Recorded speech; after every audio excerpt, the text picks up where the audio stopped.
Greetings and salutations. Welcome back to Kind of Funny Games. My name is Colin. I'm here with one of my very favorite people in the entire games industry. Wow.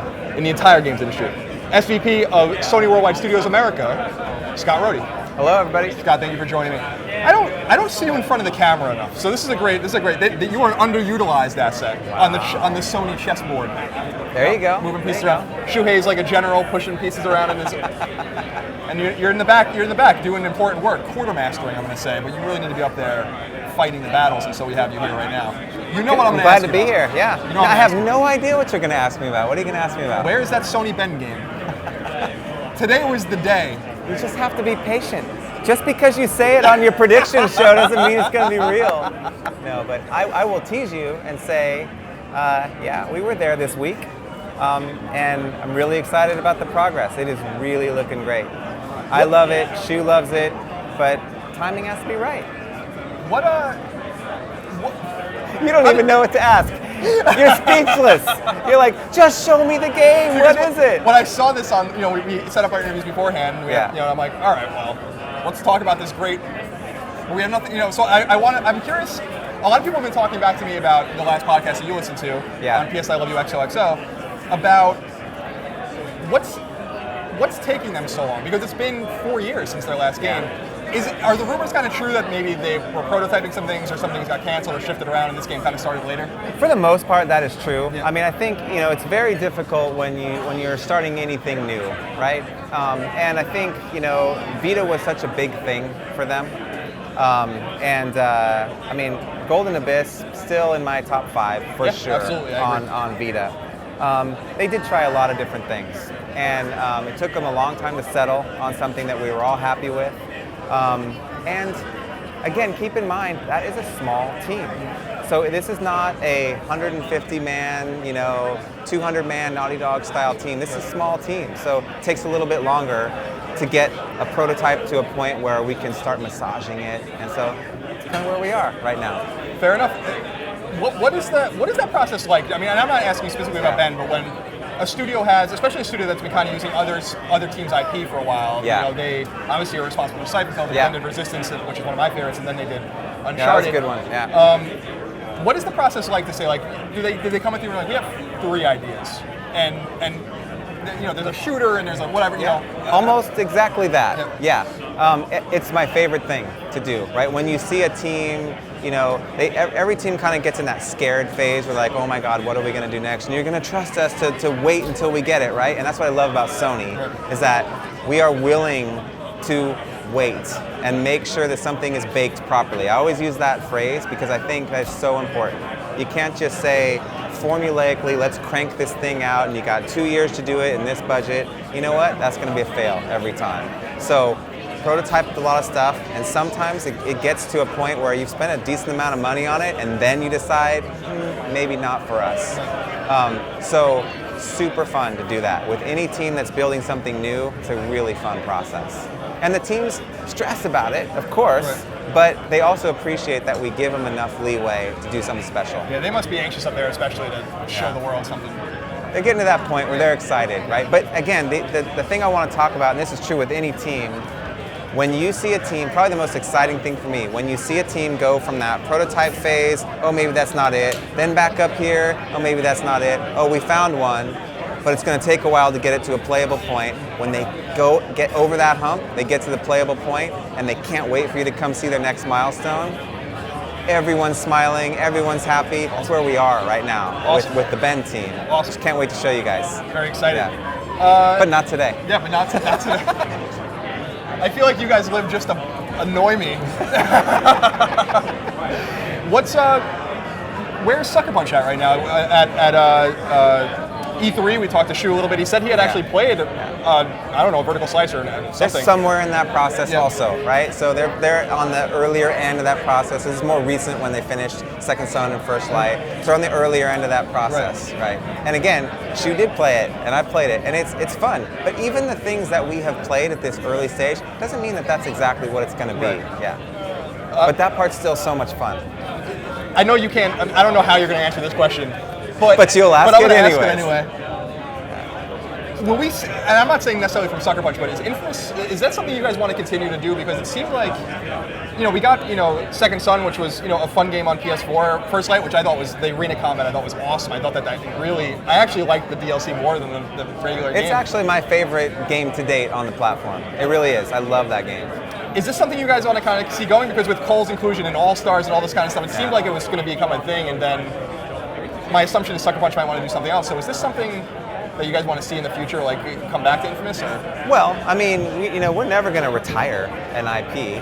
I mean, I think that's it's a personal favorite of mine as well. So we're always going to be open to that. It's about the best way I can answer that. Be open to Resistance too. Yeah. Well, Resistance 4 too. There you go. I know you're a fan. Yeah, I am. I love it. Yeah. And Resistance 3 it was great. It was awesome. Not enough people bought it. Nope, I know. Make Very the kind of funny fans buy it. I tried. Yeah. I tried. I talked about that game. Yeah. Let's move down to kind of, you're in San Diego, nearby, somewhat, Sony Santa Monica. Yeah. I'm going to talk to Shannon in a little while. That's a long commute, but yes, I do it about 2 times a month. Yeah, I did it once with some PR people, drove back and forth when I was doing the history of pieces when I was still at IGN. Yeah. What's happening over there? It seems like there's a lot of activity there, yet a lot of the games seem to be like more ex-dev incubated, produced games as opposed to something big. So what's kind of happening at that studio? The smile on my face is because I just can't wait to tell you about it, right? But again, not today, right? And yes, I was born to irritate Colin. I'm sorry, but it. Again, so when Shu comes to the States, right? We love it when Shu's able to come. I mean, he's just world traveler. He's always all over the place, and we try to arrange, a way for him to visit as many studios as possible when he's in the States. So yeah, we went to Santa Monica, we went to Bend. Those were the 2 major stops, and I don't know how else to say it. Again, super excited about the progress. It's just not the time to tell you about it in detail yet, but. The smile is because I can't wait, because I'm really excited about where it's going. When you're going to see me, do you, in your hotel room, right before you stand in the mirror and practice how you're going to tell me, like how am I going to tell Colin, how am I going to break him today? How am I going to break his will? I don't need to practice, it just comes natural. You're a Jets fan, you're used to disappointment. Absolutely, oh my God. Yeah, we could go down that route. Yes, we could. Yes, we could. Yeah. And I'm still mad that you're not going to be here tomorrow. You can tape football games. I know, but I can't avoid the spoilers. I hear you. I'm sorry. I'm not watching my Niners, and it's going to be ugly. So I don't care as much. Yeah, we're still, we're in the 6 and 5. Like you have this awful dream that they're actually going to make the playoffs. Good luck with that. Yeah, brutalizing me today. One of the questions I've never asked you in any of the times we talked, since you kind of are helping to manage this portfolio of studios, is there any interest in gathering finding another studio to acquire? Are you guys in a sweet spot right now, or are you guys kind of is that something you actively I think we are kind of in a sweet spot, but we're always open to it, right? So remember, I mean, we worked with Sucker Punch for a decade before we acquired them, right? So a lot of those relationships that may even start with a small game and teams grow, and this is on a worldwide basis, there's always an appetite. If the relationship works and it's both sides are loving the relationship and wow, you did something great, we want to see you grow to the next level. Absolutely, we're always looking at that. Cool. So there's no, there's not a write-up on a whiteboard somewhere in the Sony offices that says we have 12 studios and that is the number. It's not like that. Right. Yeah. Oh man, so what are you excited about next year coming out of first party? I mean, next year is going to be a pretty great year if everything hits their dates, and I think they also have The Last Guardian, you have Horizon. That's a lot. I'm super excited about both of those. I'm really excited about seeing how free-to-play works on consoles. I mean, Christian and his group has been working on that for a long time, so to see the first one finally launch today in Guns Up, that's really exciting to me, because it's just, unlike a boxed product, I mean, this is just the beginning, tip of the iceberg. We're launching one, let's see how people react. We got Jaffe's game, Drawn to Death, and Killstring coming soon. Super excited to see how that works on platforms. Of course, I'm super excited about Horizon. I mean, it looks awesome. I mean, I think that one took pretty much everyone by surprise at E3. I don't think anyone saw that game coming to a degree. So really excited to see how that thing turns out. It's gonna be very cool. It wasn't in your predictions. No. My predictions, not very good. You always try to cheat and give yourself like quarter points and stuff like that. You know how I roll. Yeah. I think Scott's going to wear a red shirt. Okay, that doesn't count. Scott's going to wear his PlayStation shoes. Yes, we already knew that. Well, that, obviously. Tweeting them out, I'm jealous of. But Last Guardian, super excited. I'm such a big fan of the 2 previous games by that team. And it's been such a long wait. I know. And you and I have a Twitter, history with that game. That was an interesting night. It was not good for me, especially because that wasn't my story. I know. But I'm so sad that you were kind of accidentally linked to that. Yeah. But I don't know if you know this. I don't know if I've ever told you this. That night, because your name was on the tweet, my name, and Shu's name. Those 3 names were top 3 trending in Canada that night. Oh, that's how popular that thread was. It was what insane. an awful situation that was. I remember seeing you though at E3 later, and we embraced. Yes. And it's like it's fine. It's all good. Fine. Yeah. Mistakes happen. Yeah. One last question concerning San Diego. Oh, I spit a little bit there. That was not good. One last question concerning San Diego, since that's where you are. Yeah. And I was just down there, saw you a few weeks ago. Yeah. And you were talking about free to play and this initiative with Guns Up, this initiative with Drawn to Death, this initiative with Killstrain to make things free and somewhat accessible. Yeah. Are you nervous, taking what could be a viable $20, $40 product, $30 product, whatever, and kind of saying let's just see what happens? Or is the idea we have to do this with things we really believe in and take the risk even if it doesn't work, otherwise we don't believe in it? It's definitely the latter, because you're not going to learn a thing. First of all, free to play, whether we like it or not, it's a prevalent part of the industry we all love, right? It's there. There's a whole generation of young game players.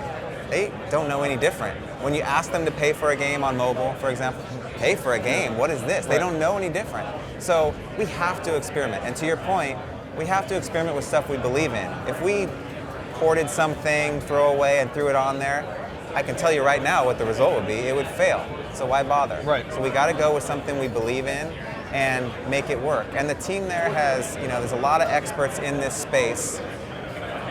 We are trying very, very hard to make a free-to-play game that makes you feel empowered as a gamer and not something that has gates. Not something that you go, oh my God, I could have played this game, but you're just gating me. It's not there. Right. You can play these games. If you want to grind and play these games forever without spending $1, you can do it. So is that part scary? Sure it is. But it is what it is. You got to give people that option too. And I'm super excited about all 3 of those games that are coming out of San Diego. I think they're all really strong. It's cool to see. I really feel like the studio's about to come into its own and develop its identity, which I'm really excited about. Greg and I have talked. We just saw that with Sucker Punch, really with Infamous and Infamous 2, I think, and that's why I'm excited with Bend, because I think we're really going to see. People don't know who they are. And that part of your prediction was right. I do think this is going to be their shining moment. I really do. Just going to tease you even more. I got 0.3 points on that prediction. You should have a whole episode, trying to determine exactly how many points you should get for that weak correlation with your prediction and what actually happened. I was totally wrong about everything. PS3 price drop, Vita price drop, Final Fantasy 12. We didn't see Final Fantasy 7, which was fantastic. You know what though? But talk about price drop and those kind of things. Keep in mind what this show is. This is not E3. Right. This is not, so for your predictions next year, so they're a little closer to being mediocre and not just awful, right? This is not like corporate announcement show. This is fan love, right? So you're gonna get fan love stuff. That's why there's so many indies at this show. I mean, I don't know how many Gio and Brian and Nick have out there. There's like 75 on the floor. That's because this is a service to them as developers and a service to all the fans who might never get a chance to see half those games. So I think it's really cool. Yeah, well, that's what you're gonna see. Thank you for helping to calibrate. I'll calibrate better for you next time, and they'll be not awful but mediocre. Mr. Rohde, I always appreciate you. Thank you so much. Always fun. Always good talking to you. Follow Scott on Twitter if you want to hear. We bitch about sports every once in a while and talk about video games. And thank you for being here with us on Kind of Funny Games. We'll see you next time. Goodbye.